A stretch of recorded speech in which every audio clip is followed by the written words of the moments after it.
ನಿಮ್ಮ ಎಲ್ಲ ರೈತ ಬಾಂಧವರೇ, ಒಂದು ನಿಮಿಷ ಕೂಡ ವೇಸ್ಟ್ ಮಾಡಬೇಡಿ. ಯಾಕೆಂದ್ರೆ ನಿಮ್ಮ ಖಾತೆಗೆ ಬರಬೇಕಿದ್ದ ಆಯ್ದ ಸಾವಿರಾರು ರೂಪಾಯಿ ಹಣ ಈಗಲೇ ನಿಲ್ಲಬಹುದು. ಹೌದು, ನೀವು ತಕ್ಷಣ ಗಮನಿಸದಿದ್ರೆ ಪಿಎಂ ಕಿಸಾನ್ನ ಮುಂದಿನ ಕಂತುಗಳು, ಬೆಳೆ ಪರಿಹಾರದ ಹಣ, ಬೆಳೆ ವಿಮೆ ಕ್ಲೈಮ್ಗಳು ಎಲ್ಲವೂ ತಡವಾಗಬಹುದು ಅಥವಾ ಸಂಪೂರ್ಣ ನಿಲ್ಲಬಹುದು.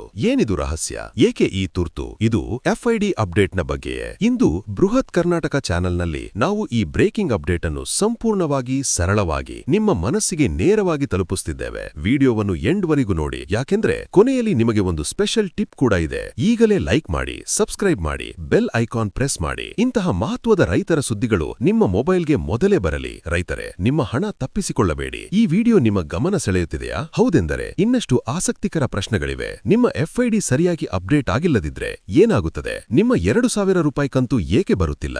ಬೆಳೆ ಹಾನಿಯಾದಾಗ ಪರಿಹಾರ ಹಣ ಏಕೆ ಡಿಲೇ ಆಗುತ್ತಿದೆ? ಇವೆಲ್ಲಕ್ಕೂ ಉತ್ತರ ಇಲ್ಲಿದೆ. ಆದರೆ ಮೊದಲು ಒಂದು ಸಣ್ಣ ಟ್ವಿಸ್ಟ್. ಈ ಎಫ್ಐಡಿ ಎಂದರೇನು? ಇದು ಕೇವಲ ಒಂದು ಸಂಖ್ಯೆಯೇ ಅಥವಾ ನಿಮ್ಮ ರೈತ ಜೀವನದ ಕೀಲಿ? ನೋಡಿ, ಈಗ ನಾವು ಆಳಕ್ಕಿಳಿಯೋಣ. ಬೃಹತ್ ಕರ್ನಾಟಕ ನಿಮಗಾಗಿ ತಂದಿದೆ ಈ ಅತ್ಯಂತ ಮಹತ್ವದ ಮಾಹಿತಿ. ರಾಜ್ಯದ ಎಲ್ಲ ರೈತರಿಗೆ ಇದು ಬಹಳ ಅಗತ್ಯವಾಗಿದೆ. ಎಫ್ಐಡಿ ಎಂದರೆ ಫಾರ್ಮರ್ ಐಡಿ. ಇದು ಪ್ರತಿ ರೈತನಿಗೆ ಕೊಡಲಾಗುವ ವಿಶೇಷ ಗುರುತು ಸಂಖ್ಯೆ. ಈ ಸಂಖ್ಯೆಯಿಂದ ನಿಮ್ಮ ಭೂಮಿ ದಾಖಲೆಗಳು, ಆಧಾರ್ ವಿವರಗಳು, ಬ್ಯಾಂಕ್ ಖಾತೆ ಮಾಹಿತಿ, ಸರ್ಕಾರದ ಎಲ್ಲಾ ಯೋಜನೆಗಳು ಒಂದಕ್ಕೊಂದು ಸರಿಯಾಗಿ ಜೋಡಣೆ ಆಗುತ್ತವೆ. ಸರ್ಕಾರ ಡಿಬಿಟಿ ಮೂಲಕ ನೇರವಾಗಿ ಹಣ ಕಳುಹಿಸುವಾಗ ಈ ಎಫ್ಐಡಿ ಮುಖ್ಯವಾಗಿ ಕೆಲಸ ಮಾಡುತ್ತದೆ. ಎಲ್ಲಾ ಮಾಹಿತಿ ಸರಿಯಿದೆ ಎಂದು ಖಚಿತಪಡಿಸುತ್ತದೆ. ಈಗ ಪ್ರಶ್ನೆ, ಯಾವ ಯೋಜನೆಗಳಿಗೆ ಇದು ಕಡ್ಡಾಯ? ಮುಖ್ಯವಾಗಿ ಪಿಎಂ ಕಿಸಾನ್ ಸಮ್ಮಾನ್ ನಿಧಿ ಯೋಜನೆಗೆ ವರ್ಷಕ್ಕೆ 6000 ರೂಪಾಯಿ, ಅಂದರೆ 3 ಕಂತುಗಳಲ್ಲಿ 2000ರಷ್ಟು ನೇರ ಖಾತೆಗೆ ಬರುತ್ತದೆ. ಎಫ್ಐಡಿ ಸರಿಯಾಗಿ ಅಪ್ಡೇಟ್ ಆಗದಿದ್ರೆ ಮುಂದಿನ ಕಂತುಗಳು ನಿಲ್ಲಬಹುದು, ಹಣ ಬರುವುದೇ ಇಲ್ಲ. ಅದೇ ರೀತಿ ಬೆಳೆ ಪರಿಹಾರ ಯೋಜನೆಗೂ ಅತಿವೃಷ್ಟಿ, ಬರಗಾಲ, ಪ್ರವಾಹ ಅಥವಾ ಯಾವುದೇ ಪ್ರಕೃತಿ ವಿಪತ್ತಿನಿಂದ ಬೆಳೆ ಹಾನಿಯಾದಾಗ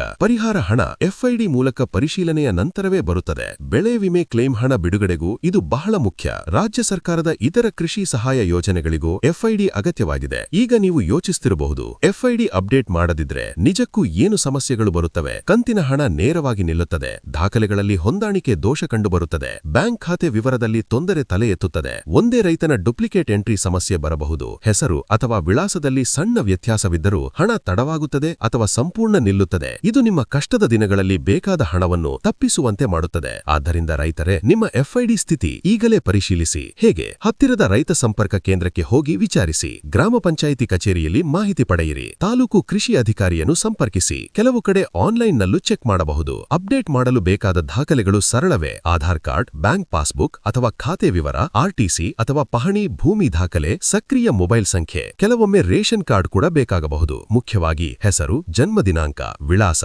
ಎಲ್ಲವೂ ಒಂದೇ ರೀತಿ ಇರಬೇಕು. ಯಾವುದಾದರೂ ವ್ಯತ್ಯಾಸವಿದ್ದರೆ ಮೊದಲು ಸರಿಪಡಿಸಿಕೊಳ್ಳಿ. ಇನ್ನೊಂದು ಮಹತ್ವದ ಅಂಶ, ಈ ಕೆವೈಸಿ ಕಡ್ಡಾಯವೇ? ಹೌದು. ಪಿಎಂ ಕಿಸಾನ್ಗೆ ಈ ಕೆವೈಸಿ ಮಾಡದಿದ್ದರೆ ಹಣ ಬರುವುದೇ ಇಲ್ಲ. ಆಧಾರ್ ಒಟಿಪಿ ಮೂಲಕ ಆನ್ಲೈನ್ನಲ್ಲಿ ಮಾಡಬಹುದು. ಸಿಎಸ್ಸಿ ಕೇಂದ್ರದಲ್ಲಿ ಬಯೋಮೆಟ್ರಿಕ್ ಮೂಲಕ ಮಾಡಬಹುದು. ಅಧಿಕೃತ ಪೋರ್ಟಲ್ನಲ್ಲಿ ಸ್ವತಃ ಪರಿಶೀಲಿಸುವ ವ್ಯವಸ್ಥೆಯೂ ಇದೆ. ಹಣ ಏಕೆ ಬಂದಿಲ್ಲ ಎಂದು ಚಿಂತೆ ಮಾಡುತ್ತಿದ್ದೀರಾ? ಮೊದಲು ಎಫ್ಐಡಿ ಸ್ಥಿತಿ ಚೆಕ್ ಮಾಡಿ. ಈ ಕೆವೈಸಿ ಪೂರ್ಣಗೊಂಡಿದೆಯೇ ನೋಡಿ. ಬ್ಯಾಂಕ್ ಖಾತೆ ಆಧಾರ್ ಲಿಂಕ್ ಆಗಿದೆಯೇ ಖಚಿತಪಡಿಸಿ. ನಂತರ ಕೃಷಿ ಇಲಾಖೆ ಅಥವಾ ರೈತ ಸಂಪರ್ಕ ಕೇಂದ್ರಕ್ಕೆ ಹೋಗಿ ದೋಷ ತಿದ್ದಿಕೊಳ್ಳಿಸಿ. ದಾಖಲೆ ಸರಿಪಡಿಸಿದ ನಂತರ ಮುಂದಿನ ಹಂತದಲ್ಲಿ ಹಣ ಸುಲಭವಾಗಿ ಬರುತ್ತದೆ. ರೈತರೇ, ಕೆಲವು ಮುಖ್ಯ ಸಲಹೆಗಳನ್ನು ನೆನಪಿನಲ್ಲಿಟ್ಟುಕೊಳ್ಳಿ. ಎಲ್ಲಾ ದಾಖಲೆಗಳಲ್ಲಿ ಹೆಸರು ಒಂದೇ ರೀತಿ ಇರಲಿ, ಸಕ್ರಿಯ ಮೊಬೈಲ್ ಸಂಖ್ಯೆ ಇರಲಿ, ಬ್ಯಾಂಕ್ ಖಾತೆ ಸಕ್ರಿಯವಾಗಿರಲಿ, ಯಾವುದೇ ಮಧ್ಯವರ್ತಿಗಳಿಗೆ ಹಣ ಕೊಡಬೇಡಿ. ಅಧಿಕೃತ ಮೂಲಗಳಿಂದ ಮಾತ್ರ ಮಾಹಿತಿ ಪಡೆಯಿರಿ. ಸಮಯಕ್ಕೆ ದಾಖಲೆಗಳನ್ನು ಪರಿಶೀಲಿಸಿ ತಿದ್ದುಪಡಿ ಮಾಡಿಸಿಕೊಂಡರೆ ಯಾವುದೇ ತೊಂದರೆ ಇಲ್ಲದೆ ಸಹಾಯಧನ ಪಡೆಯಬಹುದು. ಸರ್ಕಾರದ ಕೃಷಿ ಸಹಾಯಧನ ಸಮಯಕ್ಕೆ ಪಡೆಯಲು ದಾಖಲೆಗಳ ಸರಿಯಾದ ಲಿಂಕಿಂಗ್ ಬಹಳ ಅಗತ್ಯ. ಪಿಎಂ ಕಿಸಾನ್ ಮತ್ತು ಬೆಳೆ ಪರಿಹಾರ ಹಣ ಪಡೆಯಲು ಎಫ್ಐಡಿ ಅಪ್ಡೇಟ್ ಕಡ್ಡಾಯ.